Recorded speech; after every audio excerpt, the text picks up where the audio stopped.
Hi, everybody. My name is Andra Bohnet, and I'm the flute professor at the University of South Alabama. You just heard my performance of the high school lyrical etude. This one is really hard. I'm sure you figured that out already. It's really slow. Their recommended tempo marking is quarter note equals 60, which of course would be eighth note equals 120. But at that tempo, it's very difficult to get the 30-second notes and those sextuplets and everything. So basically, I've divided this into 2-bar phrases, and shortly I'm going to put my music up on the screen so that you can see it, and we'll talk through it very specifically. It's really difficult. You have to have excellent breath control as well as a beautiful tone when you have that opportunity, but there's a lot of technical stuff. This one is actually technically much more difficult than the technical one. Go figure. Anyway, I'm going to put the music on the screen and we'll talk through it, and I'll see you again at the end. So first of all, let's talk about our tempo. It's, they want quarter note equals 60, which of course is eighth note equals 120. I would totally practice this for a long time with your metronome on eighth notes, and you probably won't get to 120 for quite a while. I did divide it into 2-bar phrases. The first couple are easy because we've got to rest. This is where I had to make a decision. I chose to breathe after this E flat and after the tie because I've got about 1.5 bars, but then the rest of my phrase has to go basically 2.5 bars because it has to go all the way to here. And the other options I could have chosen were either after the low E flat here or maybe after the high B flat here, but I experimented a lot and this seemed to make the best decision. So it is a long phrase at the end, but it's just going to take some practice. This one is all about long phrases. All right, 2 bars. 2 bars again, easy. Now here's the big nasty thing. And again, and maybe this influenced my decision up here, because I'm also choosing to breathe after this high E flat. And you note that the first part of this piece, this bit is an octave higher essentially than what you did in the first place. So since I picked the E flat here, I picked the E flat here, but maybe I actually picked this E flat first, because if I don't breathe after this E flat, there is no other place to breathe all through this big hot mess until here. So that was my last possible opportunity. So I think I wanted to make the phrasing parallel between the opening statement and the second statement. So this is hard. Thankfully, it's piano here. We don't really have a dynamic at the beginning. It just says dolce, which means sweetly. So that to me implies that you can just play however you want as long as it's pretty. And then we go soft, which is good because we need to keep soft to make all this in one breath. And notice I just wrote another piano here just to remind myself it was soft. And to be honest, I didn't really worry too much about this crescendo and forte and diminuendo because A, it ends up back at piano, but B, it goes higher anyway, and these notes tend to be louder on the flutes. I'm like, the range of the flute will take care of that. And my primary musical purpose was to make it from this breath all the way to here. It took a lot of practice, and I'm sure it will for you guys too. And again, we're at this kind of turning point. If I go too slow, I can't make the breath. If I go too fast, I can't do all this technique. Fortunately, all of this technique, for at least this fastest part, is chromatic. So if you're good with your chromatic scale, you can just turn on your chromatic scale and go, got this. And then this part, of course, is different. This rhythm is also quite tricky. This is all on beat 2, first half of beat 2. First 16th note, second 16th note, third 16th note is the first 3 notes of the sextuplet, and fourth 16th note is the last 3 notes of the sextuplet. And I just put the little red line on my E just so I would lean on that a little bit because that's the end of the beat. So that's, by the time you get there, you're like, oh, thank you, I'm exhausted. And then you take a breath and you have to go on. I did take a wee bit of time for this breath just because. So here we do have some dynamic contrast. We have mezzo forte and piano, and of course the piano is the really high stuff. Yes, try to do it. I wouldn't lose too much sleep over it. That's not the primary purpose of this etude, I don't think. Again, we have some tricky technical stuff when we get towards the end.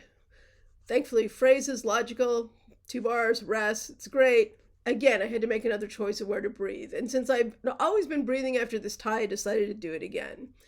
And then I've got a lengthier phrase to make it to the end of the piece. Also some tricky technical bits because I've got these little trills for which I'm only doing one wiggle on each trill. I think that's enough. If I did more than that, it would sound kind of jarring, and this is a very lyrical piece. And then these little grace notes, which are also kind of obnoxious because they're in the middle of 30-second notes. This one, fortunately, you can do with your first trill key, which is easier than moving all your fingers to go from C to D. And then this one's pretty easy because E to F is easy, or E flat to F still. Two fingers, not bad. And again, it's piano, thank goodness, because we got to make it all the way to the end of the piece. A couple other things to note. This little grace note going to the trill, you've got a C over here. And then you've got this C going into the E flat trill.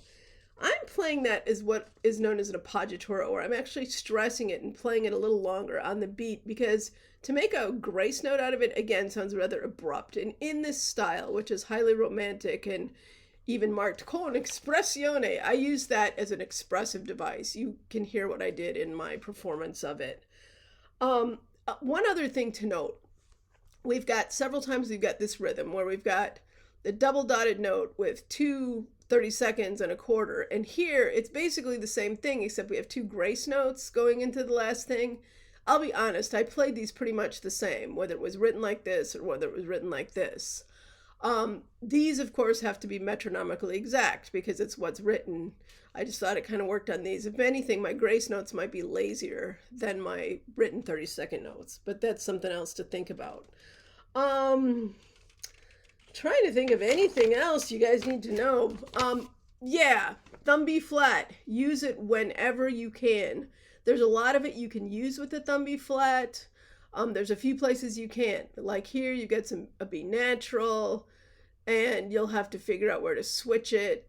You can do it during your breath, frankly, because the thumb B flat's really nice for this arpeggio. Of course, here we have B natural as well. Again, you can switch it in the breath, and of course, with a chromatic, you wouldn't use it anyway. And you can plop your thumb B flat back on, certainly here for the last section of the piece, and you're good for it. With everything else, you have to worry about not having to fuss with your long B flat fingering is nice. You do have a B natural here, but it's in between 2 C's, so that's very easy to take care of. One other thing I think I need to talk about is these grace notes in the groups of 4, of which we have a lot. They're basically written out turns. They could have gotten the same effect if they just put the gruppetto or the sideways S over here instead of the little grace notes.